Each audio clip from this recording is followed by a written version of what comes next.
Dis-moi comment tu t'alimentes, je te dirai qui tu es. Des chercheurs grenoblois du CHU participent avec une université du Pays de Galles et celle de Barcelone à une étude européenne sur le bien-être et la santé. Pour chercher leurs volontaires, les enquêteurs se sont rendus récemment dans un temple de la consommation, un supermarché de Saint-Martin-d'Air à quelques mètres du campus. Un reportage d'Anastasie Mbessa. Des chercheurs dans une grande surface, vous ne rêvez pas. Ils ont troqué leur labo pour trouver des participants pour leur prochaine étude, mieux connaître les liens entre alimentation et mode de vie. Le but de l'étude, c'est de mieux, je dirais, contrôler, surveiller, mesurer la santé à la maison et faire en sorte que les gens restent en santé par des conseils très simples sur l'alimentation, l'activité physique.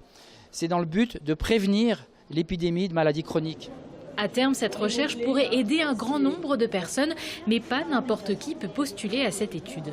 L'étude s'intéresse à des gens en santé, des gens jeunes, 25-50 ans, et les volontaires qu'on cherche, 100 à Grenoble, sont des gens qui font plutôt à manger à la maison, qui sont plutôt en charge de la nourriture à la maison, des repas.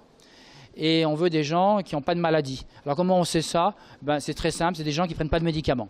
L'essentiel de l'étude se fera à la maison grâce à des outils connectés. Pendant un an, le mode de vie des 100 participants sera passé au crible. Ces participants, il faut qu'ils acceptent d'être monitorés, surveillés à la maison, c'est-à-dire remplir des questionnaires sur une tablette, mesurer leur poids. Vous voyez, il y a une belle balance ici.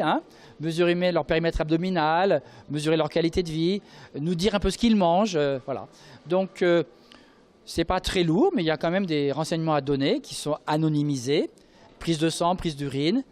Et au terme de cela, on verra effectivement quelles sont les trajectoires de santé, qu'est-ce qui fait que les gens restent en santé, voire l'améliorent, et qu'est-ce qui fait que les gens se dégradent.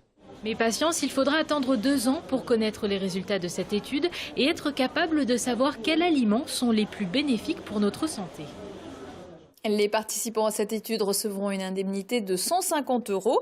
Le recrutement se poursuit pendant quelques mois encore. Prochain rendez-vous avec les consommateurs volontaires le 10 mai à Carrefour Mélan.